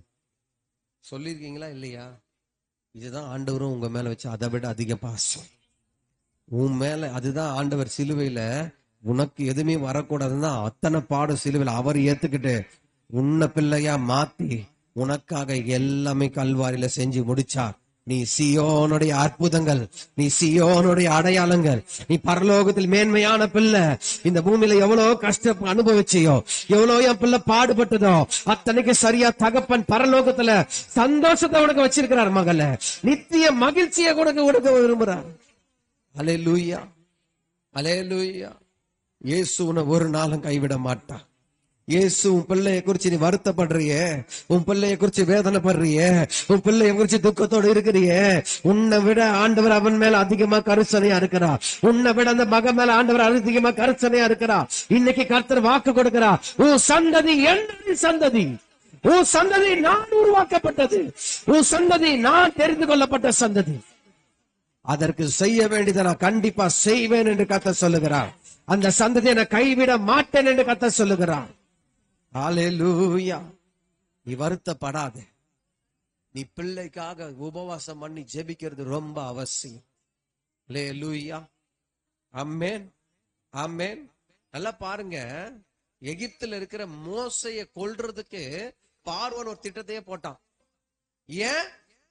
அவன் தான் எகிப்தில் இருக்கிற அந்த தேவ ஜனத்தை காப்பாத்த போறேன்னு சொல்லிட்டு. நல்லா பாருங்க, அதனால என்ன பண்ணா, பிறந்த ஆண் பிள்ளை எல்லாத்தையும் என்ன பண்ணணும்? கொன்னு போடணும், கொலை பண்ணிடணும். ஒரு ஆண் பிள்ளை கூட இருக்க கூடாது அப்படின்னு சொன்னாங்களா இல்லையா? அப்ப மோசை என்ன பண்ணாங்க? ஒரு பட்டியை செஞ்சு அதுல வச்சு அதுல மூடி ஒரு நதியில, நைல் நதியில விட்டு, யாத்திராகம் 2ஆம் அதிகாரத்துல இருக்கும், புரியுதா? அதுல 1ல இருந்து பாத்தீங்கன்னா இருக்கும். இப்ப அந்த மோசைய யார் காப்பாத்துறானா? தேவன் காப்பாத்துறான். எந்த மனுஷன் கொலை பண்ணணும், இந்த பிள்ளைய வாழக்கூடாதுன்னு நினைக்கிறானோ, அதே வீட்டுலதான் கர்த்தர் கொண்டு போய் மோசைய வளர்க்கிறார். அதே வீட்டுலதான் கர்த்தர் கொண்டு போய் வைக்கிறாரு. அதே இடத்துலதான் மோசை வளர்றான். அல்லேலூயா. உன் சத்துருக்கு முன்னாடிதான் கர்த்தர் உன் பிள்ளைய வளர்ப்பார். உன் சத்துரு காணும்படிதான் உன் பிள்ளைக்கு கர்த்தர் அற்புதத்தை செய்வார். அதே இடத்துலதான் கர்த்தர் வைப்பாரு. அதே இடத்துலதான் ஆசீர்வதிப்பாரு. அதே இடத்துலதான் அதிசயத்தை செய்வாரு. அதே சத்துருக்கள் வாய் அடைச்சு போக முடியாது. இந்த வருஷ முடிவுல கர்த்தர் செய்யற காரியங்கள் பயங்கரமாக. அல்லேலூயா, அல்லேலூயா. ஏன் தெரியுமா? அது தேவனால் தெரிந்து கொள்ளப்பட்ட சந்ததி. நீ உங்களையும் தான் சொல்றேன். உன் பிள்ளைய மட்டும் நினைக்காதீங்க. சபையே, நீயும் தேவனுடைய பிள்ளை தான். இதே பகுதியில நீ வெக்கப்பட்டுருவியோ, தலை குனிஞ்சிருவியோ, அசிங்கப்பட்டுருவியோ என்று நினைச்ச பாருங்க, அதே பகுதியில தான் கர்த்தர் நித்தமும் உன்னை நடத்த போகிறார். நித்தமும் உன்னை போஷிக்க போகிறார். அதே தெருவுல தான் கர்த்தர் உன்னை ஆசீர்வதிச்சு உன் வீட்டை கட்ட போகிறார். அதே பகுதியில உன் வீட்டை கட்டி மறுபடியும் உன்னை ஆடல் பாடல் சத்தமோ, உன் சந்தோஷம் சத்தமோ, மகிழ்ச்சியின் சத்தமோ உனக்கும் கர்த்தர் செய்ய விரும்புகிறார். நீங்களும் ஆண்டவருடைய பிள்ளைகள் தான். எத்தனை பேர் சொல்லுங்க, நான் தேவனுடைய பிள்ளை? கையை தூக்கி காட்டுங்க. ஆமென், அல்லேலூயா, அல்லேலூயா. ஏன் தெரியுமா? அதான் சங்கீதத்துல சொன்னபடி, முன்னமே நீ முன்குறிக்கப்பட்டவன். உன் சந்ததி முன்னமே ஆண்டவருக்கு தெரிஞ்சு கொள்ளப்பட்டது. நீ யாரா இருப்பீங்களோ, அறிஞ்சவங்களோ அறியாதவங்களோ எனக்கு தெரியாது. ஆனா தேவன் சொல்றார், நான் உன்னை தாயின் கருவிலே முன்குறிச்சேன். நீ தாயின் கருவில கர்ப்பத்துல உருவாக முன்னமே உன் பேர் சொல்லி நான் அழைச்சிருக்கிறேன். நான் உன் பேரை சொல்லி அழைச்சிருக்கிறேன். நீ சாதாரணமானவர் அல்ல, தேவனால் தெரிந்து கொள்ளப்பட்ட ராஜரிக சந்ததி. அல்லேலூயா, அல்லேலூயா. எந்த இடத்துல வச்சு நடத்தணுமோ அந்த இடத்துல கர்த்தர் உன் பிள்ளைய நடத்துவார். உன்னை நடத்துவார், நடத்துவார், நடத்துவார். கர்த்தர் பேசுறார். கர்த்தர் பேசுறார் உன்கிட்ட, முகமுகமா பேசுறார். அதான் பிசாசு என்ன பண்றான்? போராட்டத்தை கொடுத்துட்டே இருப்பான். இயேசு பிறந்துட்டாரு. இப்ப இயேசுதான் அப்படின்னு கண்டுபிடிக்கிறதுக்கு அவன் ரொம்ப பல குழப்பம் அவனுக்கு என்னது? அப்புறம் என்ன பண்றான்? அந்த பிள்ளைய கொல்றதுக்கு, இயேசுவை கொல்றதுக்கு என்னென்னமோ பண்றான். எல்லாத்திலும் தேவன் என்ன பண்றாரு? சொப்பனத்துல தேவதூதர் வந்து எச்சரிக்கிறார். அவன் ரொம்ப தேடி நிக்கிறான், ரொம்ப வெறியா இருக்கிறான், உக்கிர கோபமா இருக்கிறான். பிள்ளையை தூக்கிட்டு அங்க போய் ஒழிச்சு வை, பிள்ளையை தூக்கிட்டு இங்க போய் ஒழிச்சு வை, மறைச்சு வை. வளர்ற வரைக்கும், இந்த ஞானஸ்தானம் எடுக்கிற வரைக்கும் நீ ஜாக்கிரதையா பிள்ளைய பாத்துக்கோ. அல்லேலூயா. அதுக்கப்புறம் வளர்ந்த உடனே தேவ ஆவியானவர் அப்படியே பயன்படுத்தி நடத்தும் போது, இயேசுவானவரை கர்த்தர் பகிரங்கமா வல்லமையா இந்த உலக ரட்சகர் அவர் என்று அவனுக்கு எப்ப தெரியுமா தெரியுது? அவன் சிரிச்சான். என்ன சிரிச்சானா? ஹாஹா, சிலுவையில அரைச்சிட்டோம், முடிஞ்சிச்சு. அதான் அவர் உன் தலையை நசுக்குவார், நீ அவர் குதிங்கால என்ன பண்ணுவ? அதுதான் குதிங்கால போட்டு ஆணி அடிச்சான். அவர் அவன் தலையை மொத்தமாவே நசுக்கிட்டார். அல்லேலூயா, அல்லேலூயா. நல்லா புரிஞ்சுக்கிங்க. அதனாலதான் குடும்பத்திலயும் சரி போராட்டத்தை அவன் கொடுக்கறான். உன் வீட்டுல என்னது பிரச்சனை கொடுக்கறதே அதுதான் காரணம். அவன் தான் உள்ள நுழைஞ்சிடறானே. அவன் சாதாரணமா நுழையிறானா? உக்கிர கோபத்தோட தான் நுழையிறான்.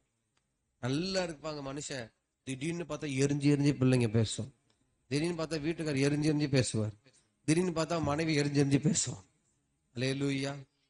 ஏன்னா நீ தேவனை விட்டு விலகணும். நீ தேவனோடு கூட நடக்க கூடாது. அல்லேலூயா, ஆமென். இதுதாங்க அவனுடைய டார்கெட், இதுதாங்க அவனுடைய வேலை. நான் சொல்றது உங்களுக்கு எல்லாருக்கும் புரியுதா? இதுதான் உண்மையான சத்தியம். இத நீ வெளியே போய் நான் ஆசீர்வாதமா இருப்ப, உங்ககிட்ட பிசாசு வராது. உலகத்துல வெளிப்படுத்தல் புஸ்தகம் கடைசியில வரைக்கும் சொல்லப்படுது, அவன் பூமியில இருக்கிறவங்க மேல, சமுத்திரத்துல இருக்க மேல அவன் உக்கிர கோபத்தோட வர்றான், இறங்கி வர்றான். இயேசு மின்னலை போல வானத்துல இருந்து எப்படி வரான்? மின்னல் எப்படி வரும்? அந்த மின்னலை போய் யாரும் தொட்டா என்ன ஆகும்?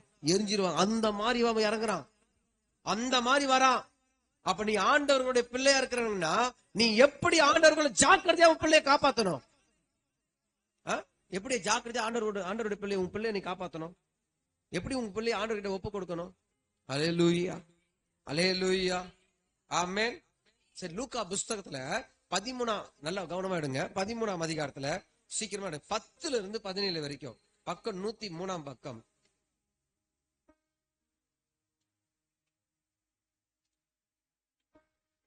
அதிகாரம் 10. ஒரு ஓய்வு நாளில் அவர் ஜெப ஆலயத்தில் போதகம் பண்ணி கொண்டிருக்கிறார். ஒரு ஜெப ஆலயத்துல போதகம் பண்ணி கொண்டிருக்கிறார். அப்பொழுது 18 வருஷமாய், எத்தனை வருஷமா சொல்லுங்க, எத்தனை வருஷமா?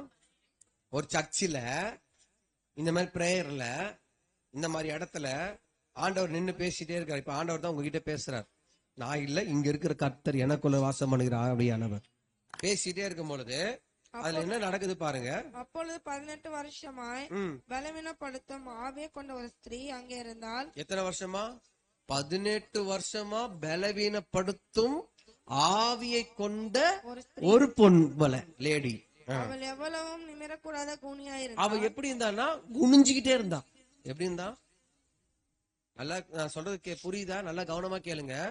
இதே பிரேயர்ல இது மாதிரி நடக்கிற ஒரு மீட்டிங்ல இயேசு நின்னு பேசும் பொழுது 18 வருஷமா கூனியாவே இருந்த ஒரு லேடி, ஒரு பொண்ணு அங்க வந்து இருந்தா.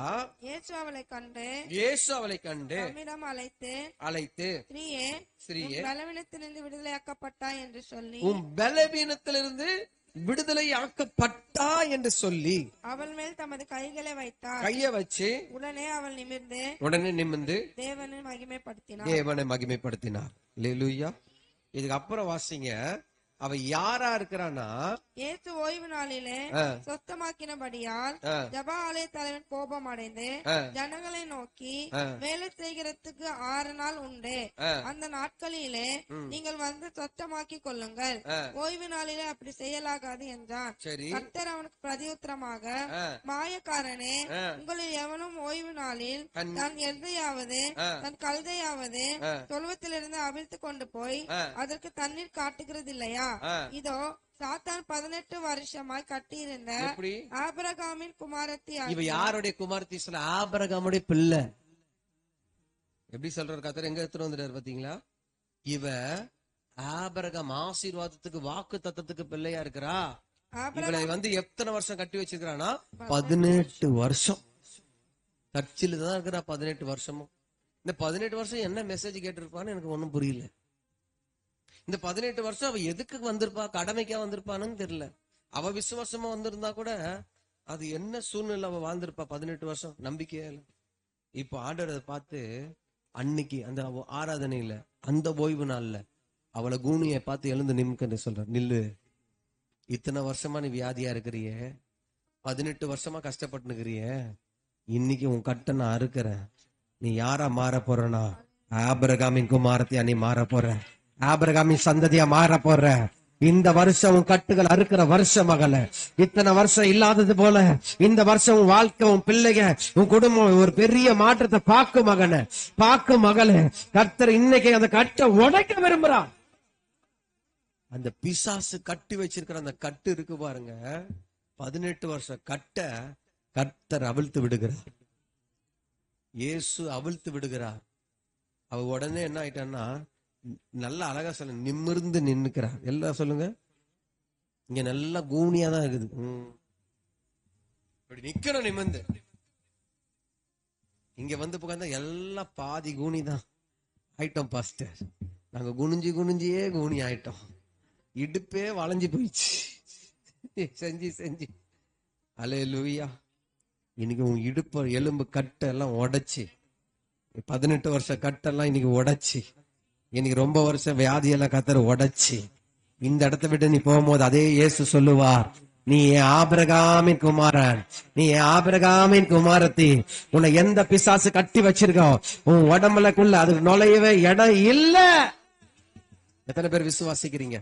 எத்தனை பேர் விசுவாசிக்கிறீங்க? அல்லேலூயா, அல்லேலூயா. ஜீவ அப்பன் நானே என்று சொன்ன கர்த்தர் உனக்கு ஜீவனை கொடுக்க போகிறார். ஜீவ அப்பன் நானே என்று சொன்ன ஆண்டவர் ஜீவாதிபதி உனக்கு அற்புதத்தை செய்ய போகிறார். அல்லேலூயா. அதனாலதான் நிறைய இடத்துக்கு போயிட்டு உடம்பு முடியாம கடைசி ஆண்டவர்கிட்ட வருவாங்க. சொன்னாங்க, இந்த ஜெபத்துக்கு வர சொன்னாங்க, இந்த அமாவாசை கூட்டத்துக்கு பிரேயர்ல வர சொன்னாங்க, நாங்களும் வந்தோம். அது ஒரு அம்மா தொண்டையில வந்து என்னதுன்னா தைராய்டு கட்டி பெருசாகி 7 நாள் தான் வாழுவேன். நீ எத்தனை நாள் வாழ்வ? அவங்க வணங்காத செய்யாத மந்திரத்துக்கு கூட போயிட்டாங்க. அவங்க கடைசியா ஒரு பிரேயருக்கு வந்தாங்க. நின்று நான் ஒண்ணுமே கிட்டேயே போல, ஆண்டவரே இந்த கட்டை நீங்க அறுத்து போடக்கூடாதா? எத்தனை வருஷமா? ரொம்ப வருஷமா, அவங்களுக்கு கணக்கு இல்லாத வருஷம். ஆண்டவர் அன்னைக்கு அந்த அம்மாக்கு விடுதலை கொடுத்து 7 நாள்ல சாக வேண்டியது இன்னைக்கும் உயிரோட தான் இருக்கு. அல்லேலூயா, அல்லேலூயா, ஆமென். அதுதான் ஆண்டவருடைய பிள்ளை. நல்லா புரிஞ்சுக்கிங்க. எடுத்த உடனே ஒரு மனுஷனுக்கு போராட்டம் சாதாரணமா வராது. இவன் தான், இந்த சத்துரு, இந்த பிசாசானவன் தான் கொடுக்கறான். வீட்டிலையும் உன் வாழ்க்கையிலையும் உன் சரீரத்திலையும் உனக்கு விரோதமாக யார் செயல்பட, அவன் தான் செயல்படுகிறான். அந்த ஆவியை நீ கண்டுபிடிச்சு அந்த அதிகாரத்தோடைய நீயே என்ன பண்ணணும்? மத்திய 10:10 என்ன சொல்லி, 10:1 என்ன சொல்லியிருக்காரு ஆண்டவரு? இதோ சர்ப்பங்களையும் தேள்களையும் மிதிக்கவும் சத்துருவனுடைய சகல வல்லமையும் சொல்லுங்க. நல்லா கேளுங்க. 10 பாத்தீங்களா? 1 பாருங்க. அதுல சொல்லப்பட்டிருக்க வார்த்தை என்னது? இதோ 19 1 வாசிங்க. 1 வாசம் மத்திய 10:1 போடுப்பா. அப்பொழுது அவர் தம்முடைய 12 சீஷர்களையும் தம்மிடத்தில் வரவழைத்து, என்ன சொல்றாரு பாருங்க, தம்முடைய பிள்ளைகளை, அவர் சீஷனை தம்முடைய பிள்ளைய தான் பாக்குற, பிள்ளை கூட இருக்க பிள்ளைய வர வச்சு அசுத்த ஆவிகளை துரத்தவும், என்ன அதிகாரத்தை கொடுக்கிறார்? அசுத்த ஆவியை துரத்தவும், சகல வியாதியையும் சகல நோய்களையும் நீக்கவும் அவர்களுக்கு அதிகாரம் கொடுத்தார். சரி, உங்க அப்பா வாங்கின காரை வேற ஒருத்தவங்க தொட்டு எடுத்துட்டு போனா உங்களுக்கு எப்படி இருக்கும்? அந்த அதிகாரம் யாருக்கு இருக்கு? எனக்கு தான் இருக்கு. ஏன்? அவர் என் அப்பா. உங்க அப்பா சேர்த்து வச்ச சொத்தை வேற ஒருத்தவங்க உரிமை பாராட்டினா எப்படி இருக்கும்? சொல்லுங்க. கோவம் வருமா வராதா? எங்க அப்பா எனக்கு தான் சேர்த்து வச்சுக்கிறாரு. புரியுதா? இதுதான் அப்பா. அவர் கொடுக்குற அதிகாரம் உங்களுக்கு. இதோ அவர் சொல்றாரு, சர்ப்பங்களையும் தேள்களை மிதிக்கவும் சத்துருவின் சகல வல்லமை மேற்கொள்ளவும் நான் உனக்கு. அப்போ அந்த அதிகாரத்தை பெற்றுக்கிட்டு தான் நீ என்ன பண்ணணும்? ஜெயம் எடுக்க வேண்டும். எத்தனை பேர் விசுவாசிக்கிறீங்க? எத்தனை பேர் நம்புறீங்க? எத்தனை பேருக்கு அந்த அதிகாரம் வேணும்னு சொல்றீங்க? அல்லேலூயா. நீ பிள்ளையானா உனக்கு சுதந்திரம் உண்டு மகளே. பிள்ளையோட சுதந்திரம் என்ன தெரியுமா? நீ வியாதியோடு இருப்பது சுதந்திரம் அல்ல, நீ ஆரோக்கியமா வாழ்வதுதான் கர்த்தர் விரும்புகிற சுதந்திரம். பிள்ளையோட சுதந்திரம் என்னமா? நீ கஷ்டப்படுறது ஏசப்பா விரும்ப மாட்டார், நீ சந்தோஷமா இருக்கிறதா ஆண்டவர் விரும்புவா. அல்லேலூயா, ஆமென். அடுத்த ஜீவ அப்போ நான் தான் உனக்கு எல்லாம். நான் தான் கர்த்தர் சொல்ற. மறுபடியும் சொல்றேன், நீ என் பிள்ளை. நீ நல்லா இருக்கணும் தான் நான் விரும்புறேன். நீ ஆரோக்கியமா இருக்கணும் நான் விரும்புறேன். நீ சந்தோஷமா இருக்கணும் நான் விரும்புறேன். இன்னைக்கு எத்தனை வருஷத்தை துன்பத்தை கண்ட நாட்களுக்கு சரியா கர்த்தர் உன்னை சந்தோஷப்படுத்தி அனுப்ப போகிறார். அல்லேலூயா. நம்ம எல்லாம் கர்த்தருக்கு முன்னாடி எழுந்து நிற்போம். அல்லேலூயா. நான் இன்னும் எடுத்துட்டு வந்ததுனால நான் இதோட நிக்கிறேன். அவர் உன்னை விசாரிக்கிறவர், அவர் உண்மையில் பிரியமா இருக்கிறவர். அதிகாரம் இருக்கு. கூனி எல்லாம் எப்படி நிமிர்ந்து நில்லுங்க. கூன வாழ்க்கைலாம் இன்னைக்கு நிமிர்ந்து நடக்கட்டும். தலை குனிஞ்ச கூனி எல்லாம் இன்னைக்கு நிமிர்ந்து நடக்க போறீங்க. எத்தனை பேர் நம்புறீங்க? எழுந்துங்க இயேசுவின் நாமத்தினால. எத்தனை வருஷம் உன்னை பிசாசு கட்டி வச்சிருக்கிறான். எத்தனை வருஷம் நீ கஷ்டத்தை பார்த்துட்டு வந்திருக்கிற. எத்தனை வருஷம் நீ துன்பத்தை அனுபவிச்ச நாட்களுக்கு கர்த்தர் உனக்கு சரியா மகிழ்ச்சி ஆக்க போகிறார். அவருடைய பிள்ளையா இருக்கிற நீங்க ஒரு நாள் வெட்கப்பட்டு போவதில்லை. விசுவாசிக்கிறீங்களா? நம்புறீங்க? தேவாலயத்திலிருந்து கர்த்தர் பேசுன மாதிரி இதோ இந்த இடத்துல இருந்து கர்த்தருடைய சன்னிதானத்துல கர்த்தர் உங்ககிட்ட பேசுறார். கர்த்தர் உங்ககிட்ட முகமுகமா பேசுறார். கர்த்தர் பெரியவர், கர்த்தர் வல்லமையுள்ளவர், அவர் ஒரு நாள் வாக்கு மாறாதவர். அல்லேலூயா. ஒரு பலத்த அதிகாரம் உன் மேல இறங்க போகுது. பரிசுத்த ஆவி என்ற அதிகாரம். சர்ப்பங்களை மிதிக்கவும் தேள்களை மிதிக்கவும் பிசாசின் சகல வல்லமைகளை மேற்கொள்ளவும் அந்த அதிகாரம் கர்த்தருடைய ஆவியன் உனக்கு தரப்போகிறார். கர்த்தருடைய ஆவியன் உனக்கு தரப்போகிறார். எத்தனை பேர் நான் அவருடைய பிள்ளையா இருக்கிறபடியா எனக்கு தேவன் அதிகாரம் தரணும்னு சொல்றீங்க? அல்லேலூயா. நான் அவருடைய ஜனமா இருக்கிறபடியா அவருடைய பிள்ளையா இருக்கிறபடியால். ஆமா, இதுதான் அன்னைக்கு எப்படி ஆதாம் கிட்ட பிறந்த பிள்ளைய கொல்லணும்னு அவன் கண்ணங்கட்டி பிசாசு சுத்துனான். இது மாதிரிதான் உன்கிட்ட கண்ணங்கட்டி சுத்துவான். அவன் கண்ணை குருட்டாட்டமாக்குறது உன் கையில தான் இருக்கு. அல்லேலூயா, ஆமென். ஒரு தேவனுடைய பிள்ளை பிடிக்க பிசாசு வரான், சத்துரு வரான், ஒரே ஜபம், கண்ணு குருட்டாட்டமா போட்டான், குருடனாவே போயிட்டான். அல்லேலூயா, ஆமென். இன்னைக்கு உன் குடும்பத்துல, உன் பிள்ளைங்க கிட்ட, உங்க வீட்டுல யார் இடத்துல அந்த வல்லமை கிரியை செய்து நீங்க அறிஞ்சிக்கிங்க, நீ தெரிஞ்சுக்கிங்க. இல்ல உங்ககிட்ட, என் கிட்ட கூட அப்படி இருக்கு பாஸ்டர், என் கிட்ட கூட அது வல்லமை கிரியை செய்த நான் உணர்ற பாக்குறேன் பாஸ்டர், புரிஞ்சுக்கிங்க. அப்படின்னா இன்னைக்கு தேவன் இடத்துல ஒரே கேள்விதான். மத்திய 10ஆம் அதிகாரத்துல சொன்னபடி அவருடைய பிள்ளையா இருக்கிற எனக்கு அப்பா எந்த அதிகாரத்துல இருக்கிறாரோ பிள்ளைக்கு அதே அதிகாரம் உண்டு. என் மேல அந்த அதிகாரம் இறங்கட்டும். எனக்கு அந்த அதிகாரத்தை கொடுத்தவர் தேவன். இப்பொழுது என்னை நிரப்பி அனுப்ப போகிறவர் கர்த்தர். என்னை அபிஷேகம் பண்ணுகிறவர் தேவனாகிய கர்த்தர். ஒன்றும் என்னை சேதப்படுத்த முடியாது. அவன் மின்னலை போல நான் இறக்கட்டும், அவன் சுனாமி நான் வரட்டும், சூறாவளி நான் வரட்டும், ஒன்னும் என்னை சேதப்படுத்த முடியாது. ஒன்னும் என்னை டச் பண்ணவே முடியாது. ஏன்னா வானத்தின் மேல எனக்கு அதிகாரம் உண்டு, பூமியின் மேல எனக்கு அதிகாரம் உண்டு, சமுத்திரத்தின் மேல அதிகாரம் உண்டு, சத்துருவின் சகல வல்லமைகள் மேல எனக்கு அதிகாரம் உண்டு. கர்த்தர் எனக்கு அதிகாரத்தை கொடுத்திருக்கிற தேவன். எத்தனை பேர் சொல்ல முடியும்? எத்தனை பேர் சொல்ல போறீங்க? கர்த்தருடைய ஆவியானவர் உன்னை நிரப்புவாரா? எல்லாம் கண்ண முடுங்க. கூனி எல்லாம் நிமிர்ந்து நடக்க போறேன். உன் குனிஞ்ச வாழ்க்கை மாறுவதாக, தலை குனிஞ்ச இடத்துல தலை உயர்த்துவாராக. அந்த பரிசுத்தாவின் வல்லமை இறங்குவதாக, அந்த பரிசுத்தாவின் மகிமை ஊற்றப்படுவதாக. பின்னாடி கையை தட்டி ஆண்டவர்கிட்ட ஒப்புக்கொடு. உன் கட்டுகளை கர்த்தர் அறுக்க போகிறார். உன் கட்டுகளை கர்த்தர் அறுக்க போகிறார். அக்கினி இறங்குவதாக.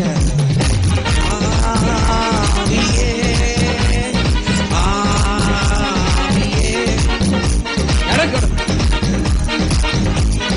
இயேசுவின் நாமத்தினால. அசைவாடும் அனலாடும் ஜாலையே,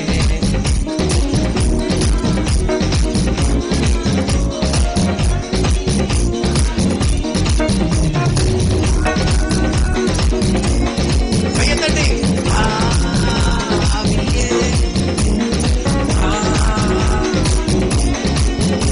மகிமை.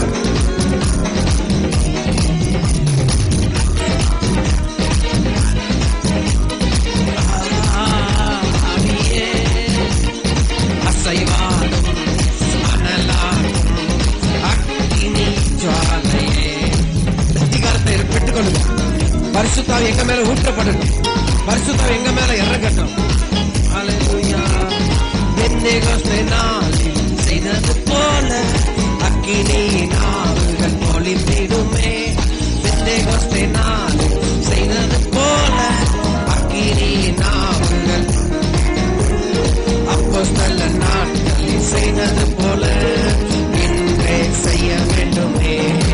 கையதடி. அப்போஸ்தல நாட்கள் செய்தது போல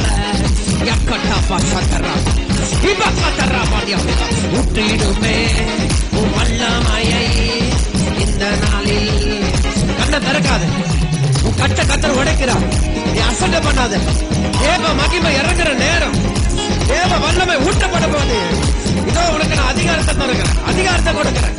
இதோ நீ பிள்ளையா இருக்கிறபடியா சகல விதமான அதிகாரம் ஊற்றிடுமே வல்லமையை இந்த நாளில் எங்கள் மேலே வல்லமையோடு. வல்லமை வல்லமை தாருமே.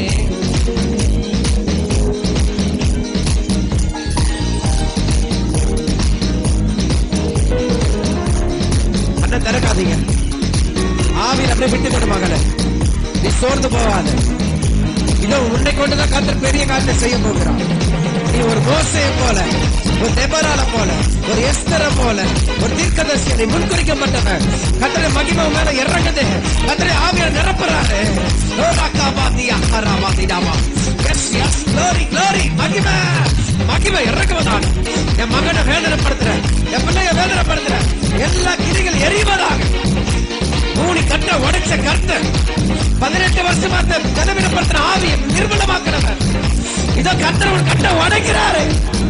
எத்தனை வருஷமா நீ வியாதியோட இருந்தையோ, இன்னைக்கு இந்த வருஷ துவக்கத்திலேயே ஆலயத்துல வந்திருக்கிற மகள உன் கட்டுகள் அறுக்கப்படுது.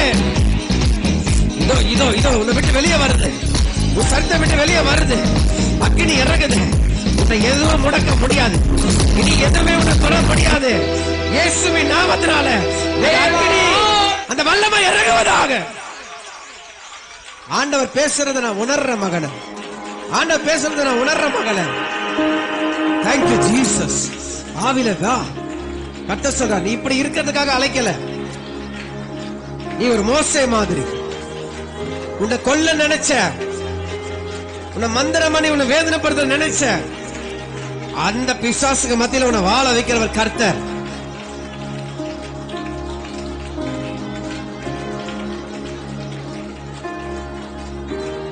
ஆண்டவர் முகமுகமா பேசுறார். இடம் கொடுத்தால் நான் உன்னை விடுதலை ஆக்குவேன். நான் கட்ட அறுப்பேன். நீ வேணும் கர்த்தருக்கு, நீ வேணும் கர்த்தருக்கு. மகிமை இறங்குவதாக.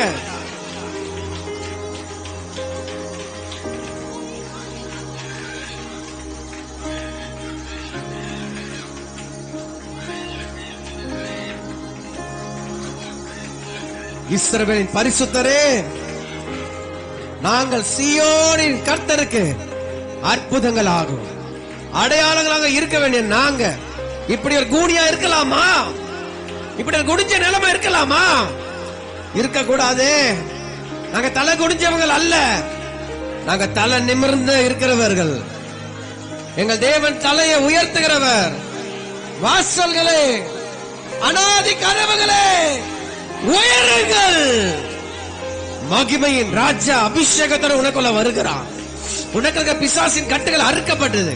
உனக்குள்ள எரிச்சல் ஆவிகள் விலகுது. ஹல்லேலூயா. இடம் கொடு, இடம் கொடு, இடம் கொடு, இடம் கொடு. நான் இப்பவும் சொல்றேன், 5 நிமிஷம் தான். நீ எத்தனை அதிகமா இடம் கொடுக்கிறாயோ, பகிரங்கமா பயங்கரமான ஒரு அபிஷேகத்தை, பயங்கரமான கர்த்தருடைய ஆவியானுடைய வல்லமைய உன் மேல இறங்குவதா, உன்னை நிரப்புவதாக. நீ மகளே, நீ வேணும் ஆண்டவருக்கு. உன்னை கொல்ல நினைக்கிற சத்துருவின் கூட்டம் அதிகம். உன்னை சூழ்ந்திருக்கிற பாசானுடைய எருதுகள் அதிகம். உன்னை இழுக்கிற நரி கூட்டங்கள் அதிக மகளே. உன்னை கொல்ல நினைக்க பீறி போடுற சிங்கத்தின் கூட்டங்கள் அதிக மகளே. இதோ சிம்சோன் மேல ஆவியானவர் இறங்கும் பொழுது எப்படி சிம்சோனை பயன்படுத்தின கர்த்தர் இதோ உனக்கு தரிசனத்தை கொடுத்து உன் வாயின் வார்த்தைகளை உறுதிப்படுத்தி உன்னை அவர் பயன்படுத்த போகிறார். உன்னை அவர் வாயோடு இதை பயன்படுத்த போறார். எப்படி தேவனுடைய ஆவியை உன் மேல இறங்கும் பொழுது நடக்கும். பலவீன என்ற தூசிய உதறு. அக்கினி இறங்குவதாக. எல்லா கையை தட்டி, கடைசியா கரங்களை தட்டி, எல்லா கை தட்டி. அக்கினி எரியுது. அக்கினி அபிஷேகம் ஊற்றப்படுது. அக்கினி எரியுது. வல்லமை இறங்குது. அற்புதங்கள் தீரலாய் நடந்திடவே, அற்புதத்தின் ஆவியே வந்திடுமே.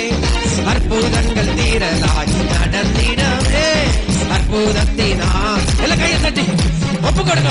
அந்தகார சங்கிலே அருந்திடவே, அக்கினியை ஊற்றிடுமே. அந்தகார சங்கிலே அருந்திடவே, அக்கினியை ஊற்றிடுமே.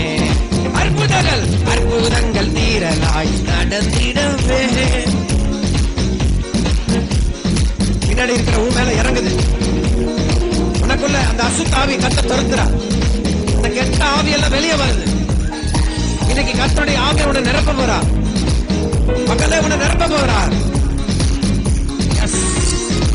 ஜீசஸ், ஒப்புக்கொடு, ஒப்புக்கொடு. ஊற்றிடுமே வல்லமையை இந்த நாளில் எங்கள் மேலே ஊற்றிடுமே அக்கினியை.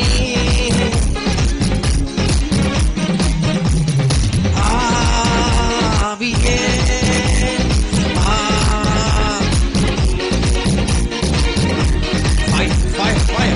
அக்கினி அக்கினி அக்கினி அக்கினி அக்கினி அக்கினி அக்கினி, ஒரு அதிகாரம். இந்த மத்திய 10 கொடுத்த அதிகாரம் என் மகளை பெற்றுக்கொள்ளட்டும், என் மகன் பெற்றுக்கொள்ளட்டும். அந்த அதிகாரத்தோட புறப்படட்டும், காலை வைக்கட்டும், வேலை செய்யற காலை வைக்கட்டும். ஓ ராமா சதரா, வியாதி மேல அதிகாரம், எந்த பகுதியில ஒரு அதிகாரம் என் மகன் மேல இறங்குவதாக கர்த்தர் தருவீராக.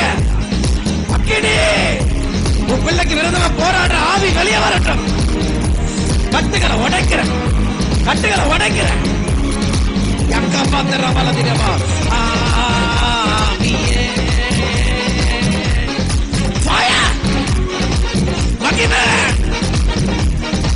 உனக்கு விரோதமா, உன் ஊழியத்துக்கு விரோதமா போராடுற வல்லமையை அழிக்கிற அந்த அபிஷேகம், அந்த அபிஷேகம், அந்த நுகத்தை முறிக்கிற அபிஷேகம், இந்த கட்டுகளை உடைக்கிற அபிஷேகம், அந்த வல்லமை இறங்குவது, இறங்குது, இறங்குது. பெற்றுக்கலாம். மகிமை, மகிமை, உன் பலவீனப்படுத்தி உன்னை முடக்கி வச்சு ஊழியத்தை கெடுக்கிற ஆவி இதை விலகுது.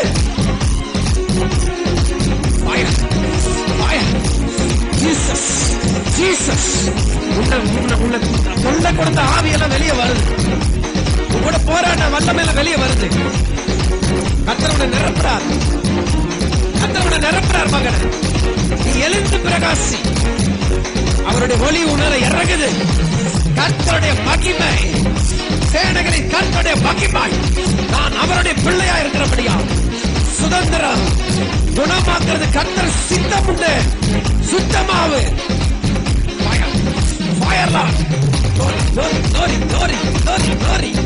அதிகாரத்தை பெற்றுக்கோ, அதிகாரத்தை பெற்றுக்கோ.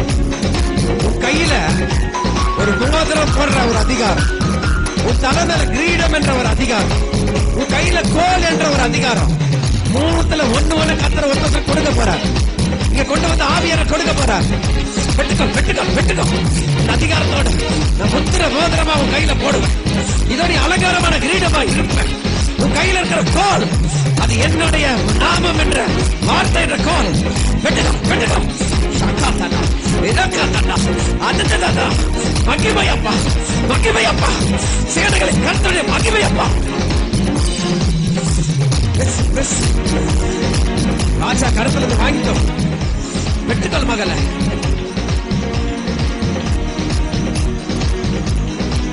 அசட்ட பண்ணாத.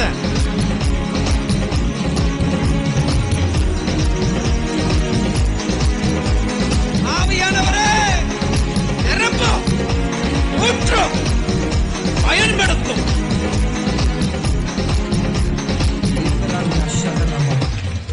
எல்லா கிரிகளை அழிக்கிற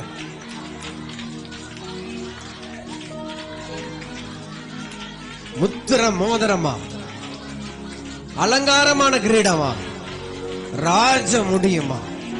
என் பிள்ளைய நான் உன்னை என் கையில வச்சுப்பேன். கர்த்தர் தான் உனக்கு வாக்கு கொடுக்கிறார்.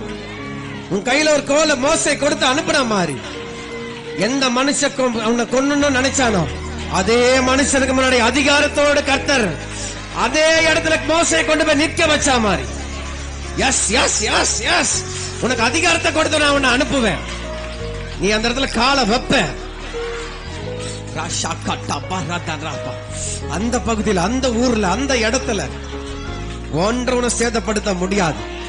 நீ அதிகாரத்தை பெற்றுக்கொண்டு புறப்படுகிறாய். நீ வல்லமை பெற்றுக்கொண்டு புறப்படுகிறாய்.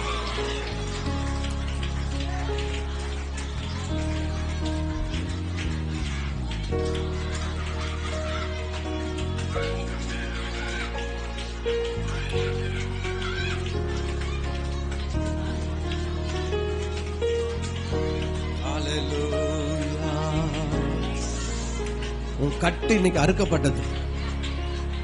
இன்னைக்கு உன் சரீரத்தில் அந்த வித்தியாசத்தை நீ பாப்ப. அந்த பலவீனம் உனக்குள்ள இருக்க முடியாது. கர்த்தர் மாத்திட்டாரு. உன்னை ஆபிரகாம் குமாரத்தை விடுதலை ஆக்கினவர் உன்னை விடுதலை ஆக்கிட்டாரு. 18 வருஷமா கட்டியிருந்த அந்த பிசாசு இன்னைக்கு விடுதலை ஆன மாதிரி உன் சரீரத்தை கட்டி வச்சிருக்க அந்த ஆவி உன்னை விட்டு கத்த துரத்திட்டாரு. ஆண்டவர் தான் துரத்தி இருக்கிறார். உன் பிள்ளைய விட்டு கத்த தான் துரத்தி இருக்கிறார். உன் வீட்டுக்கார விட்டு கத்த துரத்தி இருக்கிறார்.